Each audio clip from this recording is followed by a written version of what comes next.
Hello and नमस्कार दोस्तों। स्वागत है आपका अनलॉक जीएस एकेडमी के प्रीलिम्स का ब्रह्मास्त्र सीरीज में, जिसमें आज हमारे सामने डिस्कशन के लिए है सेशन 8।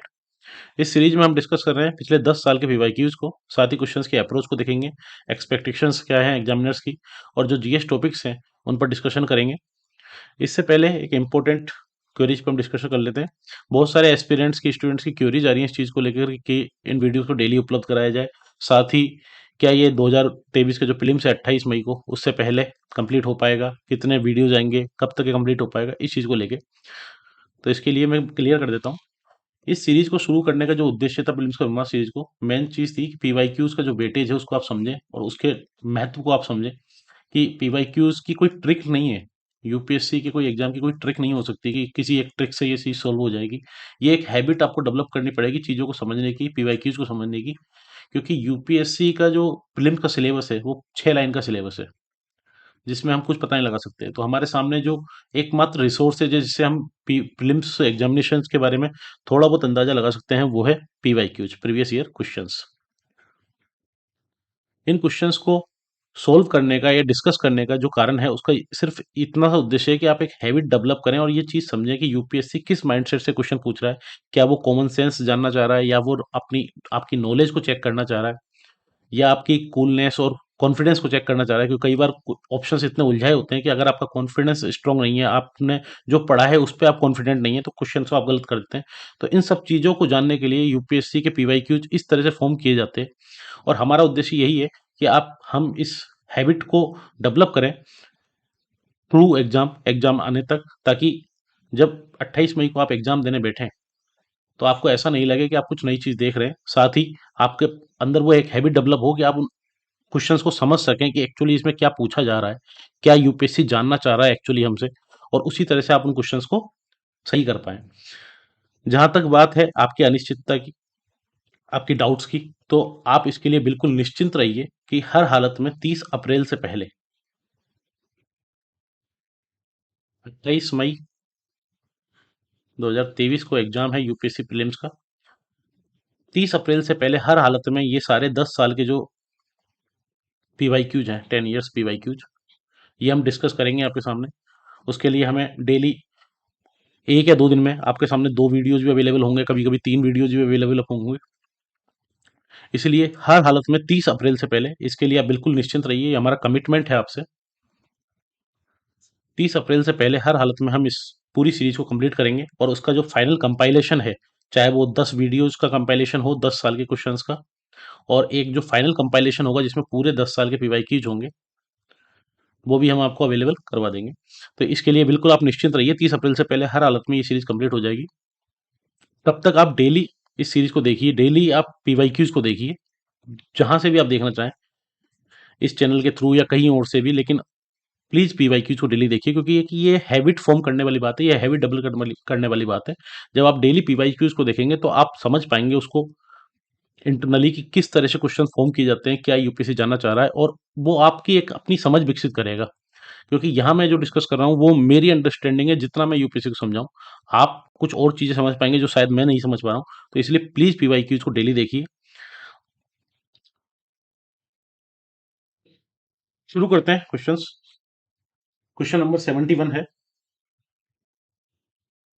राष्ट्रीय विधिक सेवा प्राधिकरण के संदर्भ में निम्नलिखित कथनों पर विचार कीजिए। With reference to national legal service authority consider the following statements. इसका उद्देश्य समान अवसरों के आधार पर समाज के कमजोर वर्गों को निःशुल्क एवं सक्षम विधिक सेवाएं उपलब्ध कराना है। बिल्कुल सही है। यह देश भर में विधिक कार्यक्रमों और योजनाओं को लागू करने के लिए राज्य विधिक सेवा प्राधिकरणों को निर्देश जारी करता है। बिल्कुल सही है। कैसे सही है हम देख लेते हैं। नेशनल जो लीगल सर्विस अथॉरिटी है, नालसा, नालसा की स्थापना हुई थी 1995 में। नवंबर 1995 में इसकी स्थापना हुई थी। लीगल सर्विस अथॉरिटी एक्ट जो है, लीगल सर्विस अथॉरिटी एक्ट 1987 के तहत इसकी स्थापना हुई थी। और नालसा का काम है गरीब वर्गों को, वीकर सेक्शंस को फ्री लीगल एड प्रोवाइड करना, फ्री लीगल सर्विसेज प्रोवाइड करना, साथ ही लोक अदालत को ऑर्गेनाइज करना। सीजीआई जो होते हैं, चीफ जस्टिस ऑफ इंडिया, वो इसके पैट्रॉन इन चीफ होते हैं, पैट्रॉन इन चीफ होते हैं नालसा के। और जो second most second most senior जज होते हैं सुप्रीम कोर्ट के, वो इसके एग्जीक्यूटिव चेयरमैन होते हैं।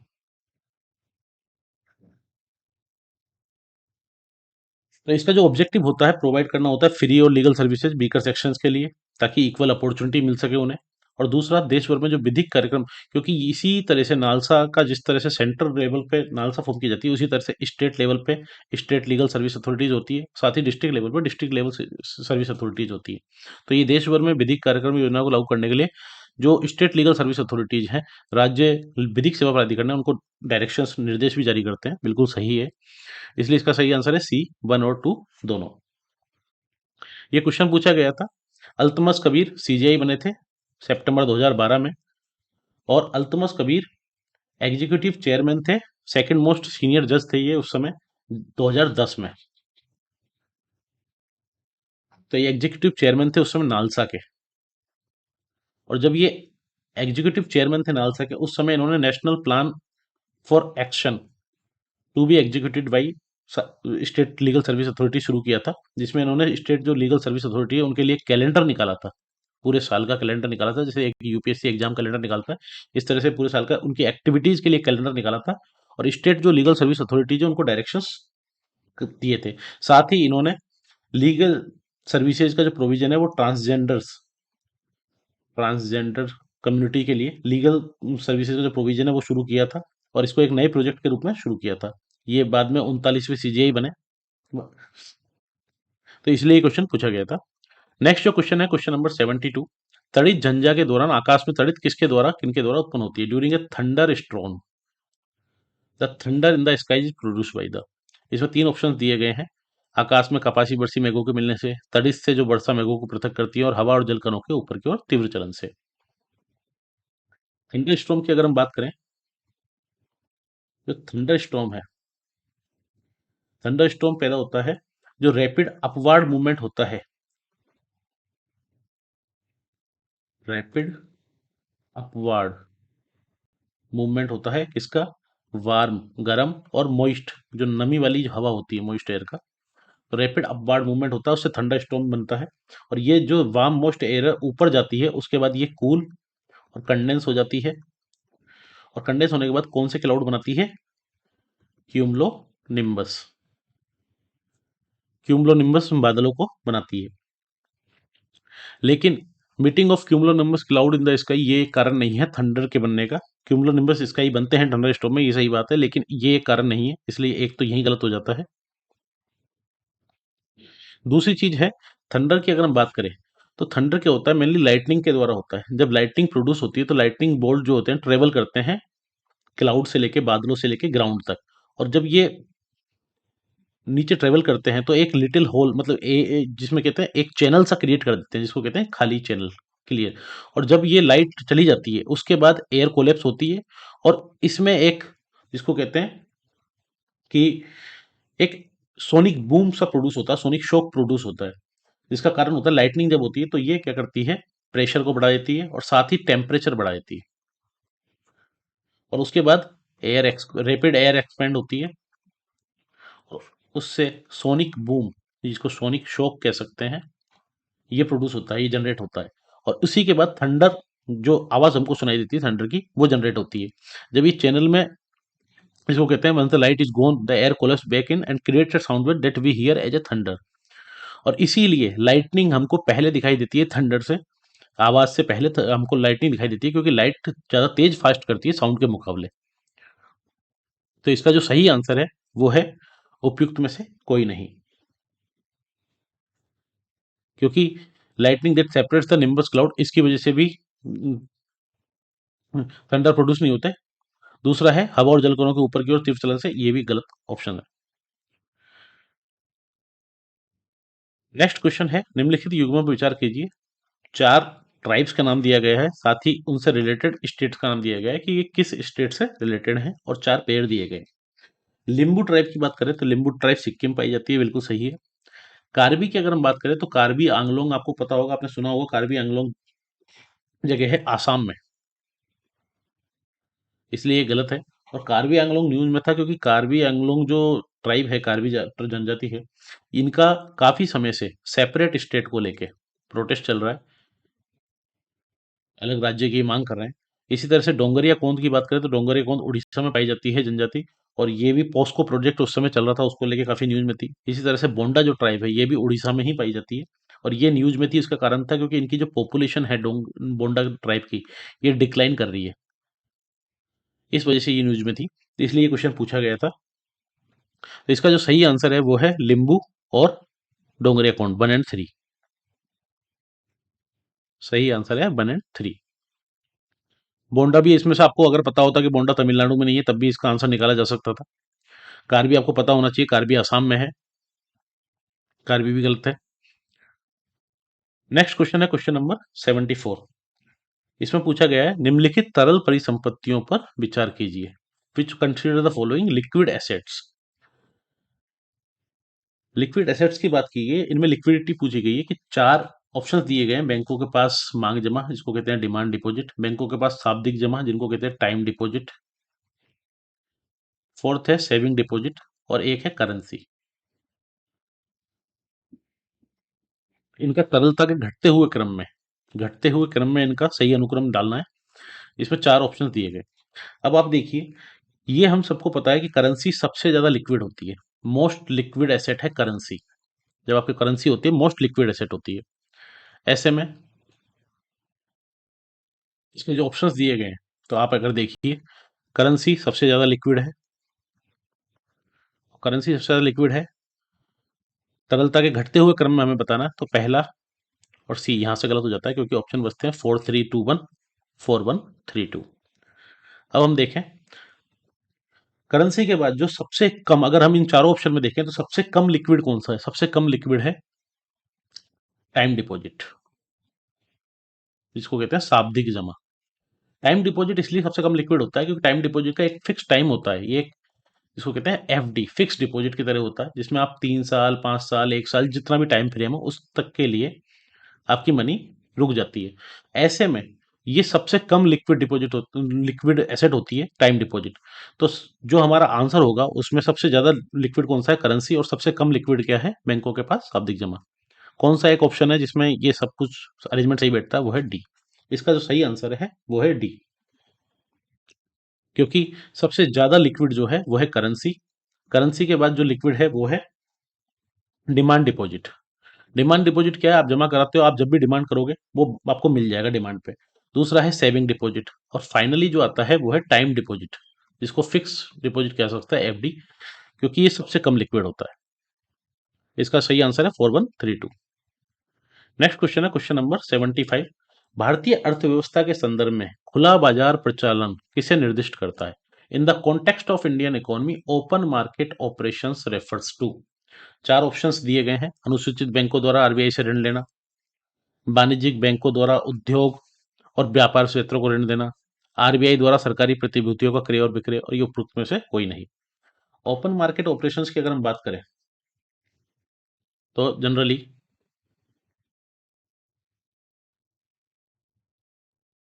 ओपन मार्केट ऑपरेशंस में क्या होता है, आरबीआई क्या करता है, मनी सप्लाई को कंट्रोल करने के लिए, जो मनी सप्लाई है इसको कंट्रोल करने के लिए आरबीआई गवर्नमेंट सिक्योरिटीज को सेल करता है, परचेज करता है, बेचता भी खरीदता भी है। किस तरह से आरबीआई मनी सप्लाई कंट्रोल करता है? मान लीजिए मनी सप्लाई काफी ज्यादा है इकोनॉमी में, अब मनी सप्लाई ज्यादा है तो इन्फ्लेशन पे असर पड़ेगा, इन्फ्लेशन बढ़ेगी। इसलिए आरबीआई क्या करेगा? उस मनी सप्लाई को कम करेगा। उस मनी सप्लाई को कम करने के लिए आरबीआई क्या करेगा? गवर्नमेंट सिक्योरिटीज को सेल करेगा, सेल जी सेक। इससे क्या होगा? आरबीआई के पास पहुंचेगा पैसा मार्केट से, और जी सेक पहुंचेगी मार्केट में। तो जो मार्केट में जो एक्स्ट्रा मनी है वो कम हो जाएगी, तो मनी सप्लाई कम होगी। अगर इसी तरह से मनी सप्लाई कम है मार्केट में, तो आरबीआई क्या करेगा? आरबीआई परचेज करेगा जी सेक को, गवर्नमेंट सिक्योरिटीज को, और परचेज करने के बाद आरबीआई मनी पहुंचाएगा मार्केट में, तो मनी सप्लाई मार्केट में बढ़ जाएगी। तो RBI mainly open market operations के तहत मनी सप्लाई को कंट्रोल करने का काम करता है, और इसी को कॉन्ट्रैक्शनरी और एक्सपेंशनरी, इसको बोलते हैं एक्सपेंशनरी और इसको बोलते हैं कॉन्ट्रैक्शनरी मनी पॉलिसी। तो इसका जो सही आंसर है वो है आरबीआई द्वारा सरकारी प्रतिभूतियों का क्रय विक्रय, सी, जो कि ओपन मार्केट ऑपरेशंस कहलाता है। नेक्स्ट जो क्वेश्चन है क्वेश्चन नंबर 76। भारत में बैंकों द्वारा प्राथमिक क्षेत्र ऋणदान से तात्पर्य किसको ऋण देने से? इसमें पूछा गया है प्रायोरिटी सेक्टर लैंडिंग का जो कॉन्सेप्ट है बाय बैंक्स इन इंडिया, इसमें कौन कौन से आते हैं, प्रायोरिटी सेक्टर किसको माना जाता है। प्रायोरिटी सेक्टर लैंडिंग की अगर हम बात करें, तो प्रायोरिटी सेक्टर लैंडिंग शुरू हुआ था 1974 में। और ये शुरू किया गया था सिर्फ इसलिए क्योंकि बैंकों के द्वारा जो लोन दिया जाता है वो लोन कहीं, जिसको कहते हैं कि एक जगह एकत्रित ना हो जाए, किसी केवल इन्फ्लुएंशियल लोगों को या इंस्टीट्यूशन को ही बैंक लोन ना दे। बैंक सभी वर्गों को लोन मिले, लोन जो नेट क्रेडिट है वो सभी वर्गों को मिले ताकि वो सब भी एक्सपेंड कर सकें, ग्रोथ कर सकें। और इसीलिए किसी भी पर्टिकुलर सेगमेंट को या किसी इंडस्ट्री को पीछे नहीं छोड़ा जा सके, इसीलिए प्रायोरिटी सेक्टर लैंडिंग का कॉन्सेप्ट आया। क्योंकि बहुत सारे ऐसे सेक्टर हैं जो कि समर्थ नहीं है इस तरह से रिसोर्सेज को एकत्र करने में, और इसी के लिए ये एक कॉन्सेप्ट निकाला गया प्रायोरिटी सेक्टर लैंडिंग का, जिसमें कहा गया कि कुछ सेक्टर्स हैं जो इनको प्रायोरिटी सेक्टर माना गया और इनको बैंकों को कहा गया कि आपको अपने जो नेट क्रेडिट, आपकी लिमिट है, नेट क्रेडिट है बैंक का, उसका कुछ प्रतिशत आपको रखना पड़ेगा इन पर्टिकुलर सेक्टर्स के लिए लोन देने के लिए। शुरू में इसको 33.33% किया गया कि 33.33% बैंकों को रखना पड़ेगा अपने नेट क्रेडिट का प्रायोरिटी सेक्टर्स के लिए। बाद में के एस जो कृष्ण स्वामी है, के एस कृष्ण स्वामी कमेटी बनी थी, इसकी रिकमेंडेशन पे इसको 40% कर दिया गया कि 40% प्रायोरिटी सेक्टर के लिए रखा जाना चाहिए। अब इस प्रायोरिटी सेक्टर में कौन कौन से सेक्टर को माना गया है, तो इसमें आ गया एग्रीकल्चर, इसमें आ गया micro and small enterprises, weaker sections जिसमें दिव्यांग लोग आ गए, बुजुर्ग आ गए, महिलाएं आ गई, माइनॉरिटीज कम्युनिटीज आ गई, एस सी एस टी हो गए। और इसी तरह से एजुकेशन लोन्स जो दिए जाते हैं, हाउसिंग लोन्स जो दिए जाते हैं, साथ ही रिटेल ट्रेड, उसके अलावा स्मॉल एंटरप्राइजेज, माइक्रो जो क्रेडिट सोसाइटीज हैं, इनके इन सबको प्रायोरिटी सेक्टर लैंडिंग में जोड़ा गया। तो इसका जो सही आंसर है वो है उपयुक्त सभी। और इसमें जो लिमिट रखी गई है अगर हम एक्स्ट्रा देखें, तो ये डोमेस्टिक बैंक के लिए जो लिमिट रखी गई थी वो थी 40% की, 40% उनको अपना बैंक क्रेडिट का प्रायोरिटी सेक्टर लैंडिंग के लिए रखना पड़ेगा। और इसमें भी कुछ अलग ऑप्शन दिए गए जिसमें कहा गया है जैसे 18% केवल एग्रीकल्चर के लिए रखना पड़ेगा। इस तरह से एक लिमिट बनाई गई। इसी तरह से फॉरेन बैंक्स की बात करें तो फॉरेन बैंक्स के लिए ये लिमिट थी पहले 32%, लेकिन इसको अब बढ़ाकर कर दिया गया है 40%। तो डोमेस्टिक के लिए भी 40% है और फॉरेन बैंक्स जो विदेशी बैंक है उनके लिए भी 40% है। साथ ही बात करें आरआरबीज की, रीजनल रूरल जो बैंक्स हैं, कोऑपरेटिव बैंक्स हैं, जो सोसाइटीज हैं, और स्मॉल जो फाइनेंस बैंक्स हैं, इनके लिए जो लिमिट रखी गई है वो है 75% की, इनको अपने नेट बैंक क्रेडिट का, क्योंकि ये शुरू की गई थी रीजनल रूरल बैंक या कोऑपरेटिव या स्मॉल फाइनेंस बैंक, ये मेनली जो प्रायोरिटी सेक्टर हैं या रूरल जो अपलिफ्टमेंट है उसके लिए, तो इनका जो लिमिट रखी गई है वो है 75%, इनको अपने नेट बैंक क्रेडिट का प्रायोरिटी सेक्टर लैंडिंग के लिए रखना ही पड़ेगा। ये क्वेश्चन पूछा गया था क्योंकि 2013 की अगर हम न्यूज़ देखें, जनवरी 2013 की, government banks couldn't meet priority sector lending targets in 2011-12, ये एक न्यूज़ आई थी कि गवर्नमेंट बैंक्स ने अपनी जो प्रायोरिटी सेक्टर लैंडिंग का टारगेट है उनको फुलफिल नहीं किया। उसके अलावा आरबीआई ने अमेंड किया था प्रायोरिटी सेक्टर लैंडिंग नॉर्म्स को agriculture, housing, small medium enterprise के लिए। ये अक्टूबर 2012 की न्यूज़ है, इसीलिए क्वेश्चन पूछा गया था। नेक्स्ट जो क्वेश्चन है क्वेश्चन नंबर 77, भारत में निम्नलिखित उद्योगों में से कौन सा एक पानी का सबसे बड़ा उपभोक्ता है। Which one among the following industries is the maximum consumer of water in India. चार इंडस्ट्रीज के इसमें नाम दिए गए और उसमें पूछा गया है कि कौन सी इंडस्ट्री है जो सबसे ज्यादा पानी को कंज्यूम करती है, पानी का सबसे ज्यादा यूज करती है। Engineering, paper and pulp, textiles और थर्मल पावर, ताप शक्ति। इसका जो सही आंसर है वो है ताप शक्ति, thermal power. Thermal power industry लगभग 80% से अधिक वाटर कंज्यूम करती है सभी इंडस्ट्रीज का। और ये क्वेश्चन अगर आप देखें तो इसलिए पूछा गया था क्योंकि ये न्यूज़ है 2012 की, जुलाई 2012 की, जिसमें गवर्नमेंट की तरफ से प्लान किया गया था। गवर्नमेंट ने प्लान किया था कि हम वाटर ऑडिट करवाएंगे इंडस्ट्रीज के लिए। हम ये देखना चाहते हैं कि कौन सी इंडस्ट्री कितना वाटर यूज कर रही है और कितना ड्रास्टिकली यूज कर रही है। उस हिसाब से ये स्टडी कराने के लिए, ऑडिट कराने के लिए गवर्नमेंट ने एक प्लानिंग की थी। और उसी से ये क्वेश्चन पूछा गया। और ये क्वेश्चन आप देखिए सिंपल से यहीं से पूछा गया। The focus initially would be on water intensive sector such as thermal power plant, textile, pulp, chemical, etc. Of the total water used by the industry, thermal power plants are the biggest users of water and account for 88% of the total industrial water use. They are followed by engineering 5%, pulp and paper 2.26%, textile 2.07%, industry। इसीलिए question पूछा गया था। तो इसका जो सही answer है वो है थर्मल पावर।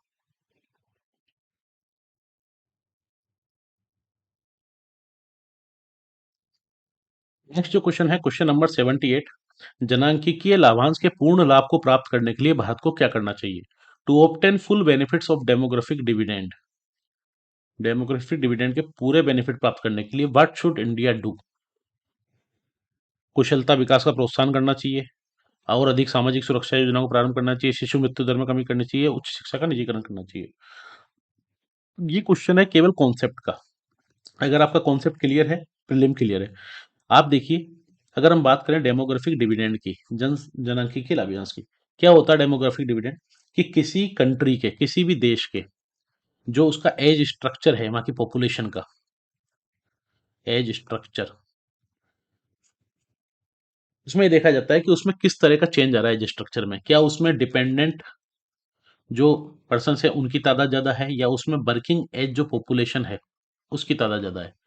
तो डेमोग्राफिक डिविडेंड उस तरह से निकाला जाता है, क्योंकि जब किसी देश में पॉपुलेशन में वर्किंग एज पॉपुलेशन बहुत ज्यादा होती है, तो माना जाता है वो कंट्री डेमोग्राफिक डिविडेंड में, कि उनकी जो डेमोग्राफी है वो इस तरह से है कि वो ग्रोथ को, उस देश की ग्रोथ को, समृद्धि को, प्रोस्पर को कर सकती है और उसको सपोर्ट कर सकती है।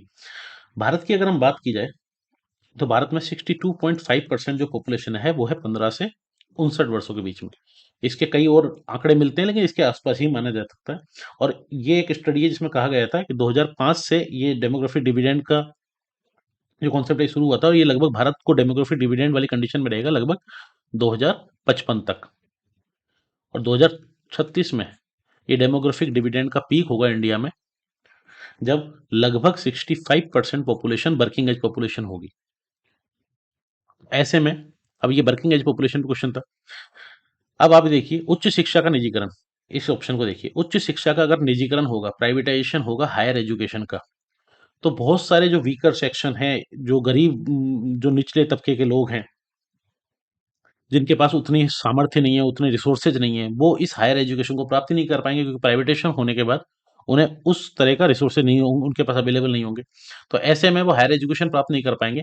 और जो वर्किंग एज पॉपुलेशन है 15 से 59 साल की, 64 साल की जो पॉपुलेशन है, इसको अगर हायर एजुकेशन नहीं मिलती है, तो ये देश के आर्थिक समृद्धि के लिए सही नहीं है। तो इसलिए डेमोग्राफिक डिविडेंड के बेनिफिट प्राप्त करने के लिए इंडिया को ये तो बिल्कुल ही नहीं करना है। दूसरा है शिशु मृत्यु दर में कमी। आईएमआर में कमी करना बहुत जरूरी है देश के विकास के लिए, देश की समृद्धि के लिए, लेकिन इसका डेमोग्राफिक डिविडेंड पे कोई खासा असर नहीं है। तीसरा स्टेटमेंट है और अधिक सामाजिक सुरक्षा योजनाओं को प्रारंभ। आप देखिए, सोशल सिक्योरिटी स्कीम्स किसके लिए निकाली जाती हैं? सोशल सिक्योरिटी स्कीम निकाली जाती है जो नॉन वर्किंग एज पॉपुलेशन है, बच्चे हैं, बुजुर्ग हैं, और या फिर कह सकते हैं जो वीकर सेक्शंस हैं उनके लिए, जो डिपेंडेंट वर्ग हैं उनके लिए। ऐसे में डेमोग्राफिक डिविडेंड का फायदा लेने के लिए सोशल सिक्योरिटी स्कीम्स निकाली जाए, ये इस क्वेश्चन ऑप्शंस में सही नहीं बैठता। एक जो ऑप्शन है वो जो बिल्कुल सही बैठता है, वो है प्रमोटिंग स्किल डेवलपमेंट। लॉजिकली, जब आपके पास पॉपुलेशन है 15 से 59 साल की या 64 साल की सबसे ज्यादा, तो उसमें इन पॉपुलेशन को आपको क्या देना है? सबसे ज्यादा देना है आपको स्किल्स, क्योंकि स्किल्स होंगी तो ये ग्रोथ कर पाएंगे, देश की जीडीपी में योगदान दे पाएंगे, देश की तरक्की में योगदान दे पाएंगे। इसलिए डेमोग्राफिक डिविडेंड का फायदा उठाने के लिए हमें जो सबसे इन भारत को जो करना चाहिए वो है स्किल डेवलपमेंट को प्रमोट करना। और इसी के लिए स्किल इंडिया मिशन, अटल टिंकरिंग लैब, जो अभी स्कीम्स हम देखते हैं सेंट्रल गवर्नमेंट की, वो इसी से प्रेरित है। तो इसलिए इसका जो सही आंसर है वो है कुशलता विकास का प्रोत्साहन, प्रोमोटिंग स्किल डेवलपमेंट। सितंबर 7 2013 का ये आर्टिकल था जिसमें कहा गया था demographic dividend at its peak. और ये आर्टिकल इसलिए आया था क्योंकि इकोनॉमिक सर्वे 2013 में एक चैप्टर डाला गया था जिसमें कहा गया था India can create jobs by seizing demographic dividend, कि भारत में जो डेमोग्राफिक डिविडेंड की कंडीशन है उसको सीज करना पड़ेगा इंडिया को, और इंडिया जॉब क्रिएट कर सकता है स्किल्स देके, एजुकेशन को प्रमोट करके। इसलिए क्वेश्चन पूछा गया था। नेक्स्ट जो क्वेश्चन है, क्वेश्चन नंबर 79। भारत के सांस्कृतिक इतिहास के संदर्भ में नृत्य एवं नाट्य कला की जो एक मुद्रा है जिसे त्रिभंग कहा जाता है, ये प्राचीन काल से लेके आज तक भारतीय कलाकारों को अति प्रिय रही है। निम्नलिखित में से कौन सा एक कथन इस मुद्रा को सर्वोत्तम रूप में वर्णित करता है? त्रिभंग मुद्रा। अब त्रिभंग से आप देख सकते हैं, वर्ड से ही अगर हम फॉर्मेशन करें, त्रिभंग, थ्री ब्रेक्स, भंग बोलते तोड़ना, ब्रेक करना। तो ये मुद्रा जो होती है, इस मुद्रा में क्या होता है, बॉडी पार्ट्स का जो पोस्चर है उसको इस तरह से फॉर्म किया जाता है कि वो तीन भंग मुद्राओं में दिखे, three breaks of body parts दिखे, जिसमें बॉडी में जिसको कहते हैं बैंड्स दिखे, नेक में, वेस्ट में, नी में, एस शेप में ये दिखाई देती है। जैसे कि ये त्रिभंग मुद्रा, ये हमको हड़प्पा में भी मिलती है, ये हमको आज के समय आपने कृष्ण भगवान की काफ़ी सारी तस्वीरें देखी होंगी, जिसको कि त्रिभंग मुद्रा में, जिसमें वो बांसुरी बजा रहे हैं, एक पैर इस तरह से है और बैंड है। तो ये त्रिभंग मुद्रा, जिसमें नाक में वेस्ट से अगर हम देखें और पैरों से देखें तो 3 तरह से बैंड दिखती है बॉडी। इसका जो सही आंसर है वो है ए। एक पाँव मोड़ा जाता है और देह थोड़ी किंतु विपरीत दिशा में कटी एवं ग्रीवा पर बकरी की जाती है। One leg is bent and the body is slightly but oppositely curved at waist and neck. ये है त्रिभंग मुद्रा। और ये बहुत ज्यादा हार्ड क्वेश्चन नहीं है, काफी इजी क्वेश्चन था, क्योंकि ये त्रिभंग मुद्रा जनरली काफी ज्यादा पढ़ने में आती है। चाहे वो नटराज की मूर्ति हो या हड़प्पा में जो महिला की मूर्ति मिली है, या उसके अलावा जो चोलाकालीन आपको काफी सारे आइडल्स मिलते हैं, स्कल्पचर मिलते हैं, उनमें त्रिभंग मुद्रा काफी ज्यादा फेमस है। उसके अलावा 4-3 ऑप्शन और दिए गए हैं, facial expression, makeup combined with symbolize certain epic और हिस्टोरिक कैरेक्टर्स, ये सब कंफ्यूज करने के लिए। इसका जो सही आंसर है वो है केवल ए, त्रिभंग मुद्रा का। नेक्स्ट जो क्वेश्चन है, क्वेश्चन नंबर 80 एनी बेसेंट के ऊपर है कि एनी बेसेंट ने 3 ऑप्शन दिए हैं। होम रूल आंदोलन प्रारंभ करने के लिए उत्तरदायी थी, थियोसोफिकल सोसाइटी की संस्थापिका थी और इंडियन नेशनल कांग्रेस की एक बार अध्यक्षा थी। इस क्वेश्चन को अगर आप देखिए तो एनी बेसेंट के ऊपर ये सही है कि होम रूल आंदोलन उन्होंने प्रारंभ किया था। ये जनरली हमें सबको पता होगा, होम रूल लीग स्टार्ट की थी उन्होंने। और ये भी आप सबको पता होगा, थियोसोफिकल सोसाइटी की संस्थापिका वह नहीं थी, क्योंकि थियोसोफिकल सोसाइटी शुरू की गई थी न्यूयॉर्क में। कब? 1875 में, 1875 में। किसके द्वारा? मैडम ब्लावत्स्की और एमएस ओलकोट, कर्नल ओलकोट के द्वारा। इनके द्वारा न्यूयॉर्क में 1875 में शुरू की गई थी। और एनी बेसेंट इंडिया आई थी 1893 में। उसके बाद उन्होंने 1898 में 1898 में इन्होंने सेंट्रल हिंदू कॉलेज बनारस में शुरू किया, जो कि बाद में 1916 में जाके बना बनारस हिंदू यूनिवर्सिटी, बीएचयू। और इसी तरह से सितंबर 1916 में एनी बेसेंट ने शुरू किया था। सितंबर 1916 में इन्होंने शुरू किया था होम रूल लीग, जो कि इन्होंने मद्रास से शुरू की थी। साथ ही बात करें इंडियन नेशनल कांग्रेस की अध्यक्षा की, तो ये पहली, ये भी आपको हमें याद होना चाहिए, फर्स्ट वुमेन प्रेसिडेंट थी। और ये कॉमन फैक्ट है जो कि याद जरूर होना चाहिए कि पहली वुमेन प्रेसिडेंट कौन है इंडियन नेशनल कांग्रेस की, या पहला फॉरेनर प्रेसिडेंट कौन है। तो इसलिए फर्स्ट जो वुमेन प्रेसिडेंट थी वो एनी बेसेंट थी, इंडियन नेशनल कांग्रेस की। और ये 1917 में प्रेसिडेंट बनी थी, दिसंबर 1917 में, कलकत्ता अधिवेशन में। कलकत्ता अधिवेशन में। तो इसका जो सही आंसर है वो है 1 एंड 3, सी। 2 गलत है। होम रूल लीग शुरू की गई थी 2 लोगों के द्वारा, एक है एनी बेसेंट और एक है लोकमान्य तिलक, बाल गंगाधर तिलक। एनी बेसेंट के द्वारा शुरू की गई थी ये सितंबर 1916 को, और तिलक के द्वारा शुरू की गई थी अप्रैल अप्रैल 1916 में। और तिलक ने जो होम रूल लीग शुरू की थी उसका उद्देश्य था स्वराज्य, लिंग्विस्टिक स्टेट, भाषा के आधार पर राज्यों को बनाना, वर्नाकुलर एजुकेशन। और इनका जो एरिया था जिसमें ये ऑपरेट करते थे वो था कर्नाटक, महाराष्ट्र का रीजन, सेंट्रल प्रोविंस और बरार का रीजन। बरार जिसमें आज का मध्य प्रदेश, छत्तीसगढ़ या महाराष्ट्र का कुछ रीजन आता है। लेकिन बॉम्बे सिटी नहीं थे इसमें, बॉम्बे सिटी नहीं था।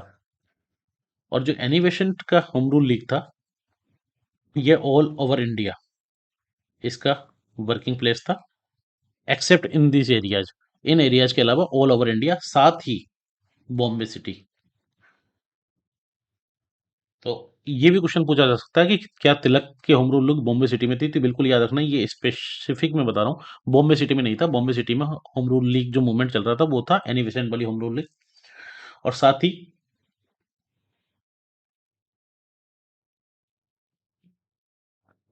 तो इसका जो सही आंसर है वो है 1 एंड 3, थियोसॉफिकल सोसाइटी की संस्थापिका नहीं थी, इंडियन नेशनल कांग्रेस की ये अध्यक्ष थी, और फर्स्ट अध्यक्ष थी, फर्स्ट वुमेन प्रेसिडेंट थी, 1917 में बनी थी। तो इसका जो सही आंसर है वो है 1 एंड 3। तो इस तरह से इस सेशन को हम कंप्लीट करते हैं। अब कोशिश करेंगे कल से या परसों से, जैसे भी होगा, डेली 2 सेशन आएंगे इसके। और हर हालत में किसी भी तरह की, बिल्कुल आप निश्चिंत रहिए, 30 अप्रैल से पहले पहले ये पूरी सीरीज कंप्लीट हो जाएगी। और उसके कंप्लीट फाइनल जो कंपाइलेशन होंगे, कंपाइलेशन में 10 वीडियोज जिनमें 10 साल के क्वेश्चंस होंगे, वो भी आपको अवेलेबल करा दिए जाएंगे। तब तक के लिए पढ़ाई करते रहिए, एग्जाम पास में है, बिल्कुल भी टाइम वेस्ट मत कीजिए, पीवाईक्यूज देखिए, टेस्ट सीरीज लगाइए, सी सेट पे भी कंप्लीट फोकस रखिए, हल्के में मत लीजिए। मिलते हैं नेक्स्ट वीडियो में। धन्यवाद।